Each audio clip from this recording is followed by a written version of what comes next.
Guys, this video is one that I've wanted to make for a while, but it's probably going to shine light on a few tactics that many people in the industry would be a bit too shy to reveal, myself included, because I have used these in the past and present as well, and I will continue to use these in the future. But you know, I like to be transparent on this channel, so hopefully in this video I'm going to unveil some of the smoke and mirrors and cloak and daggers of the online guru space to hopefully increase your awareness of these tactics so you can make more informed and educated decisions. But also, the thing is, with this video, after you watch it, this is what's gonna happen. You're gonna get like a really bleak picture painted for you of the make money online guru space. But it's honestly, like, it's a really good place to be if you're someone who's kind of like broke and are trying to make it, right? But there's also a lot of like pitfalls and traps that you can fall into. So this video just highlights like the negative aspects of it and doesn't really talk about the kind of like positive things about it. And of which, in my opinion, there's,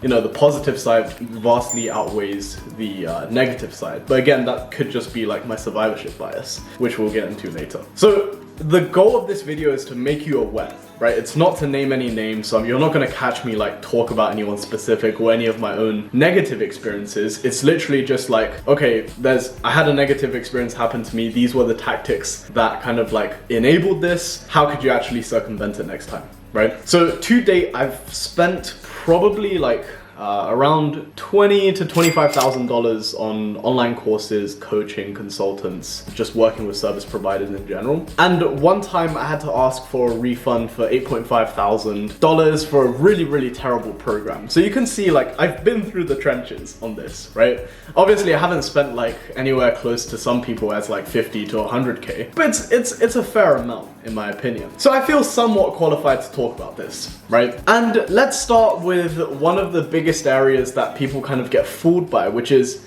testimonials, right? So the truth about testimonials is that in any hierarchical structure, there's like the top 1% in society, in programs, in business, anything, right? For example, like 2 out of 10 businesses survive past the first year or something like that. Like the statistics about 8 out of 10 businesses failing in their first year. Something along those lines, right? So let's start by talking about testimonials and the truth behind testimonials. Because what you'll find with any course guru, whatever, consultant, agency even, you're gonna find that they have, generally speaking, if they're half decent or been around for long enough, they have a crap ton of testimonials, right? Because you see, in any hierarchical structure, there is always going to be the top 1%. But the top 1% obviously isn't representative of the whole, right? And testimonials tend to only shine light on the quote-unquote like top 1%. And it's the same with any program, right? So if you just sell enough volume of a single program, you're bound to have some success stories. So it's actually more down to the individual that buys the program than it is about the actual program itself. So when it comes to testimonials, are they really like testimonials, if that makes sense? Right? And that's kind of like what I realized maybe 6 to 8 months being just like immersed in this space. Like, a lot of my friends sell info products, a lot of my friends are agency owners, they have kind of like just various businesses. And this applies even to other industries, right? So for example, if you're a hairdresser, right, if you just service 1,000 customers, you're bound to make at least 10 of them happy. So if you just have those 10 as testimonials, then you're good to go, right? And it's the same in e-commerce. Like, you would, you know, really shine light on the testimonials that gave you positive comments, right, about your products, but you're gonna try to somehow like sweep under the carpet the ones that kind of like left you a negative one. So to give you an idea of this and why I'm actually talking about this is, if you see someone with a load of testimonials, don't just assume they have something incredibly valuable to offer. Actually look behind the context of these testimonials. So for example, the reason why I've been like a shining testimonial for a few people in the space is because I was probably gonna succeed like 9 times out of 10 anyways, just because I was the right person at the right time. It wasn't, and it's kind of the same if I'm being honest for my own students, right? Like, out of the 10 or so I've worked with, around 6 of them I've worked with this year, 4 of them last year. The 4 of them last year, they're doing incredible. And it wasn't because I'm like a sick coach or whatever, it's just because when I sold my, I guess like consulting, I just chose the right people, right? So yeah, I guess I just kind of exposed myself, but in reality, that's how it works. So it's more of a case of you need to sell to the right person as opposed to, and just be selective effective with it, that's, in my opinion, the best way to kind of like guarantee client success. But it all starts with who you choose to work with. Which kind of brings me on to the next point about testimonials, and that's testimonials are a numbers game. So just to do the maths real quick for you, right? If someone has sold their course 300 times, so they've sold 300 copies of their course, even if 10% of people gave a testimonial, that's like 30 testimonials. And guess what? If you sell 1,000 copies, that's 100 testimonials, right? And to be honest, you only need about 10 to make a really great sales proposition for yourself and make a really good sales argument in terms of, hey, look, I've helped this many people succeed. Here are the videos. Work with me. Right? You only need realistically even less to make a great funnel if you're selling like a high ticket B2B service. So for example, if for like agencies, you need between kind of like 5 to 10, for example, right? To make it work. Now, many people, and here's where you get into like the black hat side of things for testimonials, is that they ask beginners for testimonials before the beginners even got any results. So it's more just like, hey, take this course. At the end of the course, they incentivize you to give a testimonial for them, even though you haven't even executed on anything. And I've always kind of like thought that was a bit weird, just because I feel like the order is kind of like completely reversed. But now I see why, right? If you're selling a crappy course that's not gonna work, you kind of like gas the person up during the course saying, hey, you're gonna achieve so much. Would you mind giving me a quick shout out? Yeah, sure, why not, right? And this is where you really get into the kind of like black hat, gray hat tactics, right? And if I'm rambling in this video, it's just because I'm very frustrated with the space, if I'm being honest. And this is where like you really get into the gray hat, black hat kind of like strategies, right? It's highly effective, but slightly unethical. Me and my friend Michael was talking about it the other day, which is why I'm like so, I guess, like amped up to make this video. It's because we both just really got pissed off with the space. So to give you an example of like a gray, black hat tactic used would be some courses or consultants actually use like pro bono add-ons or whatever to incentivize their members or their customers to give testimonials. For example, if someone buys a program in its like, I guess like beta or phase or like the early stage program, the guru then will create like an updated version, right?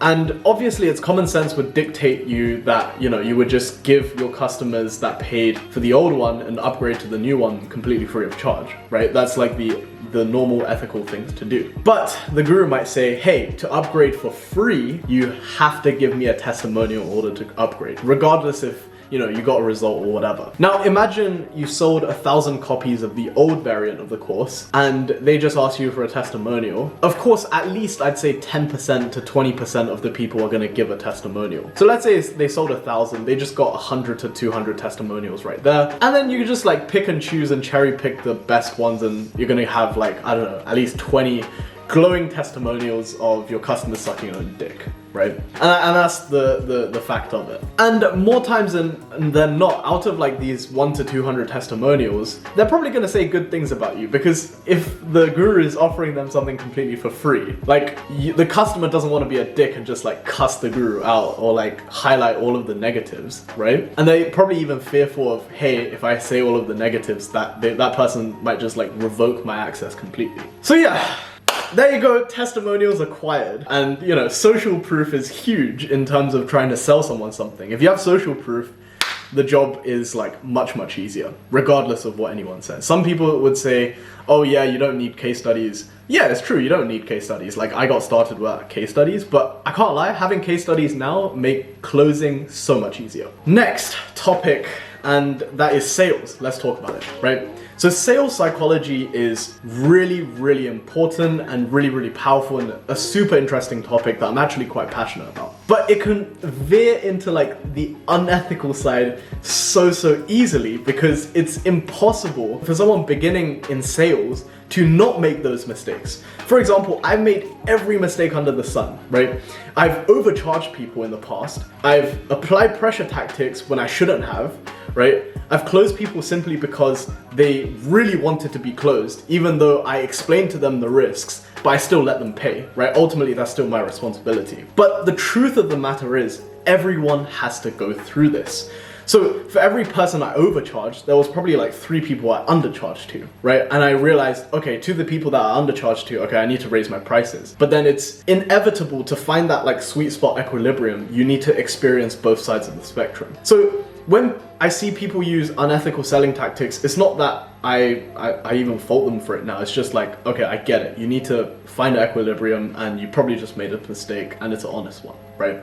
But you need to be aware some people will knowingly make these mistakes and repeat them just to squeeze some extra conversion rate out of their business, right? And this is where it becomes a bit problematic. And you know, if you think, oh, I don't want to do business with Boyuan because I know that he's used these tactics in the past, let me just be upfront about this.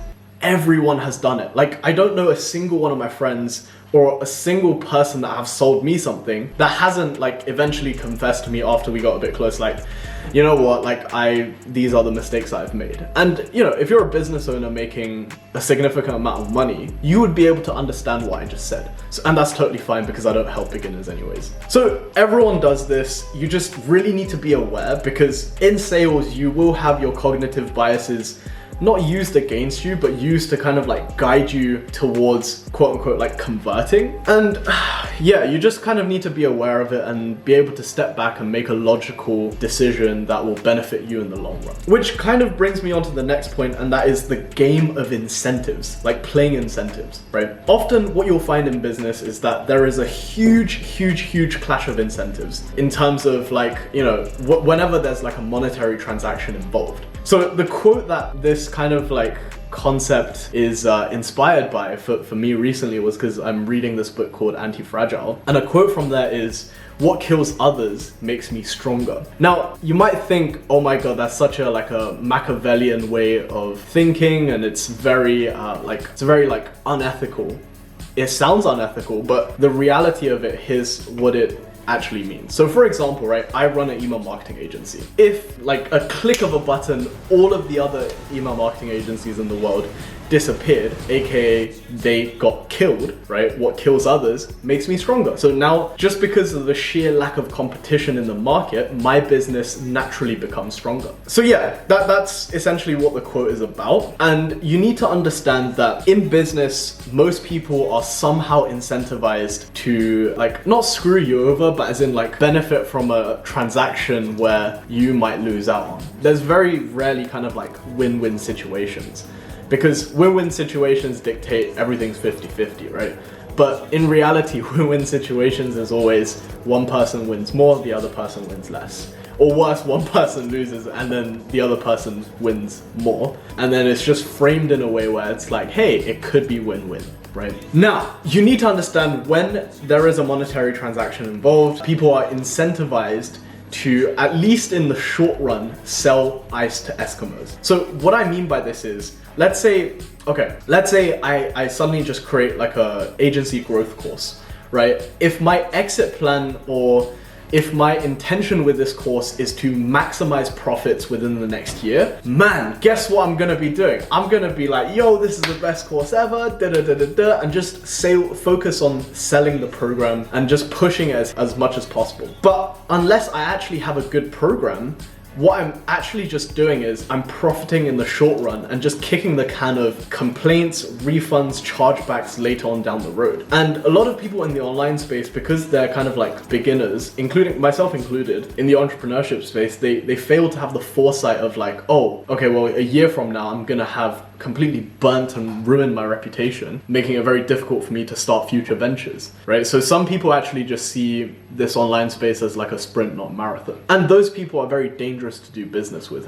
if I'm being honest myself. And generally, you tend to find these people kind of like trying to sell to beginners, because beginners are easy to fall prey to these things because they aren't really aware of like the kind of like various tactics being used against them, and they're not very sophisticated buyers in the sense that They don't really know sales. They don't really understand how anything works. So they're just kind of like, oh yeah, I trust this person.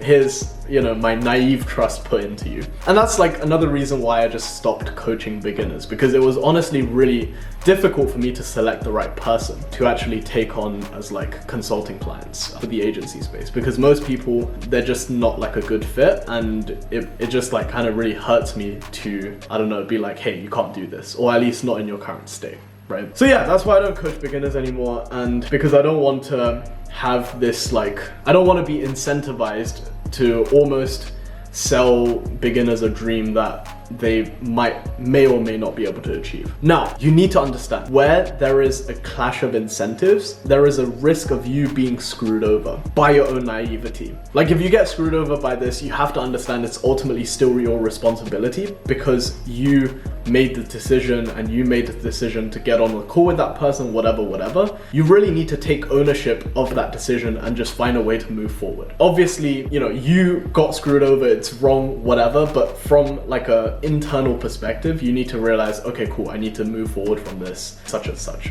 right? And some people would even pretend that, oh, I can never screw someone over like that, and they just like come strolling in on this like moral high horse, right? They're either lying to themselves, or they just haven't like fully got to grips with that dark side of their kind of like human nature, right? And they just don't really understand that side to themselves. And in my opinion, these are the people that you really need to watch out for. Like for example, I'm okay with admitting that I've overcharged people in the past, because I know in my head that I've undercharged way more people that I've overcharged to, and the only reason I overcharged was to discover like what my equilibrium price is, right? I've used pressure tactics in the past, but that's because, you know, when I first started sales, I was way too soft and I let go prospects that I felt like I could have helped. So I needed to learn those pressure tactics. So you need to really understand that, hey, not everyone is like as pure and as good-hearted as they seem. Even myself, like I've definitely made many mistakes in the past, and I know I'll continue to do the wrong things in the future, but I always try to correct myself and course correct along the way. So yeah, you need to understand that, you know, not everyone is good in the world. Don't be so naive. And if you get screwed over from a macro perspective, yeah, like you're the victim, but internally you really need to reflect on why that happened and how you can circumvent it in the future, because remember, ultimately it's still your responsibility. So lastly, I wanted to highlight a few like cognitive biases that I see most prevalent in the space that is kind of like being used against the average consumer. Let's define a few of these, and I'll also give you use cases where they may be used against you. So let's define the first few cognitive biases. Number one, focalism bias. So this is basically the tendency for like your brain to rely too heavily and like anchor your mind into one piece of information, like one piece of the puzzle when making a decision. So for example, is actually in sales where you exaggerate and like you really dig deeper into pain points of the prospect, where you dig so deep into that pain and you explore that pain so much where you create a sense of like urgency for the prospect to make the decision buy from you, right? They perceive the problem to be so great that if only I could solve this problem, then all of my other problems would kind of disappear. And this is basically focalism bias, right? And this is used against you in sales. So you need to be aware of whether or not on sales calls, for example, if the problem that the salesperson is highlighting to you is actually of the order of magnitude they're trying to imply, or if they're just trying to like make you perceive like this is the most urgent problem. And it's, to be honest, this bias is not always like a bad thing, because I've definitely used it very positively in the past, where I'm speaking to e-commerce founders where I know what they need in their business, and what they need in their business is not like suddenly being able to ramp up ad spend by 400%, or I don't know, like running 50 different offers or whatever. It's literally, they just don't have the infrastructure to facilitate for more revenue. So in which case I would try to divert their mind and divert their focal point from them thinking, hey, I need to maybe ramp up ad spend profitably, to, hey, I just need to build a better infrastructure on the back end to convert more sales, which will then solve the problem of, hey, let's ramp up ad spend and we can now do that profitably. So sometimes, well, most of the time, if you're a good salesperson, you're going to be able to turn their attention to the right focus I guess, in terms of their problem. But it could be also used against you in the sense that let's anchor your head so deep into a pain and then let's just create an urgency for you to solve it. The next bias, and this is like probably my favorite one that I've gotten to know over the past year or so, and that's survivorship bias, right? So essentially the definition of survivorship bias is the tendency to focus on the people or thing that survived some sort of ordeal and just overlooking and ignoring everyone else that I guess didn't survive. Because the ones that didn't survive, guess what? They're dead. No one sees dead people, right? I see dead people. They lack visibility. And this bias is probably by far like the most important in the online space. And that's because you look around and you kind of like see the people that have made it and you think, wow, I can do it too. Because I guess probably 9 out of 10 YouTube channels that talks about agency, e-commerce, have found a level of success that many people would desire, right? But they fail to see that out of the, let's say 9 people that are on YouTube or 10 people that are on YouTube, there's like a sea of like dead bodies beneath them of people that failed. Like a great example of this is my friend's agency that started like 2 or 3 years ago, and they were one of the like first, I guess, inspirations, reasons why I started my own.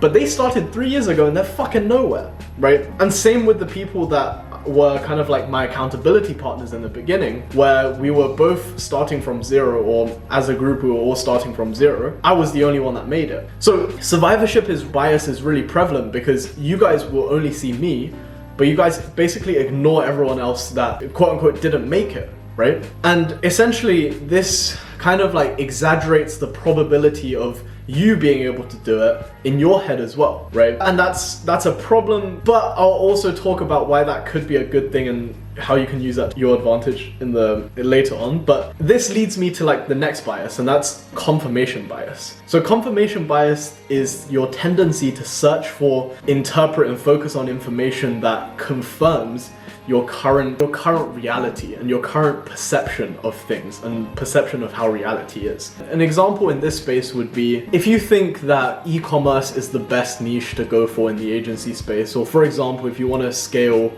e-commerce brand, you think like single product stores are the way to go, then you'll look for videos talking about this. And also, for example, if you're talking about the niche thing, like which niche you should go in, you're gonna watch videos of them talking about like the top 10 niches, but you're only gonna hear and listen to when they say about the niche that you most resonate with, right? And this is where like confirmation bias comes into play. And this also aids survivorship bias, because if you really want something like, oh, I want to build like an online business that generates me 10,000 a month passive income, you're going to look for people that have done it, and you're going to ignore all of the rest that failed, right? And this is very, very dangerous, because if you actually want to scale your business up, you need to be able to have a clear mind and the ability to objectively question your decisions. And if you're just like riddled with bias, then you're completely f***ed. I'm not gonna lie, like you're just not gonna win, right? And this is a lot of the time what happens in politics. So the reason why I don't watch the news or care about like worldly affairs is just because it's so riddled with bias that it's very hard to have original, unbiased point of view. Because of confirmation bias and them going through the cycle of looking at information and looking at data that aids what their perceptions are, their perception is already so fixed that they don't even want their mind changed. So they're not open-minded to new ideas, which is what I find kind of like interesting, where it's like the people that are the most liberal are actually, in a sense, the most closed-minded to ideas. But anyways, that's like a different kind of like argument in it of itself. And lastly, the bias I want to talk about is impact bias. So the definition of this, I'm not gonna lie, I totally ripped this one from Wikipedia because I didn't really know how to give a good definition myself. But essentially, impact bias is the tendency to overestimate the length or the intensity of an impact of future feeling states. That sounds like mumbo jumbo, I'm not gonna lie, but from my understanding and how I can kind of like contextualize it to the online space is that online gurus and everyone basically trying to sell you something online, they exaggerate and inflate the outcome, basically, right? So they make the impact of the outcome so much greater than it actually is. And the most common impact I guess, impact online you'll find is, hey, I will help you make 6 figures. And this is like marketed everywhere to beginners, right? They inflate the impact of making 6 figures to the point where it's like, wow, like if I can make 6 figures, I basically own an island and go on private jets, right? That's not the case, by the way, if you don't know. What happens is people think the impact of achieving said state is so high that they're willing to work so much more for it. Now, based on what I've just told you about confirmation bias and all of the other cognitive biases, you're probably thinking, shit, like everyone online is a scam. Well, that's not necessarily the case, because here's the thing. Without me experiencing focalism bias, survivorship bias, confirmation bias, and impact bias, I would have never put in the actions that I did, right? Because if I saw everything objectively from the perspective of just like raw statistics, the numbers were so stacked against me, right? Looking at my background, looking at my socioeconomic background, racial, whatever, right? Like all of the numbers were gonna be stacked against me, but I still like pushed through it. And it was because in my head, the numbers weren't stacked against me and the playing field was leveled. So in a sense, it just depends on like how you, like the perspective you have towards these things. So I'm quite happy that, you know, people not manipulated me, but like manipulated me into, I don't know, dropping out of uni and like shilling my money out to all of these courses and just like, you know, really going after it, because in my head my probability of success was much greater. I'm quite grateful for it because it worked out and I just happened to be the right person for the job. That is kind of like, I know this is like a super long run that will probably go on for around 30 minutes, but long story short, this is how like the online guru space works, and these are kind of like some of the tactics that are and will be used against you. So hopefully you found this video useful and you realized, okay, cool, now I know what's going on, so hopefully I can help spot the kind of like the schemers and the charlatans in the space. But I'll leave you with this, right? If someone has gotten their come up from helping beginners and they haven't ran any other businesses, most likely that person is just a snake oil salesman, right? So when it comes to assessing who you want to work with, make sure that there's someone that have done something other than help beginners get started. And that's how you realistically determine, okay, cool, whether or not you want to work with this person. So yeah, this is a really long-winded video. If you guys enjoyed, do drop a comment. And if you want to hear me talk about why I think the online space is still very much like a net positive for the world, let me know. Because I genuinely, like from the bottom of my heart, I believe the online business space has helped change the lives of thousands and thousands, like probably millions of people, right? And I genuinely believe there's no business model out there that is like kind of better than the online ones, because, you know, virtual reality, the internet, I don't know what is really called, but it's scalable. So many traditional business models such as like restaurants, hotels, they're very high barrier to entry. And I have friends who are like restaurant owners that I've met, not friends, but more like acquaintances. And they all say the same thing, like the restaurant business, brick and mortar, it's just like, it's a pain in the balls to get into. Whereas online, the barrier to entry is getting higher and higher each day because it's becoming less and less of a new thing, but it's still the best option out there by far. So yeah, if you enjoyed this video, leave a like. And if you want to hear me talk about the kind of like various views I have on the world of business, drop it as a comment down below. I know this video has been like super left field, right? Super left field. But this is just like, I could probably rant on about this for an entire hour, right? But this is just my opinions as of right now, probably will change in the future. But yeah, I felt the need to get this out there because I haven't seen a single person talk about this, because everyone in the guru space is too afraid to reveal these tactics, and everyone outside of the guru space, like, they don't really understand how everything works. So yeah, thank you guys so much for watching, and yeah, see you in the next one.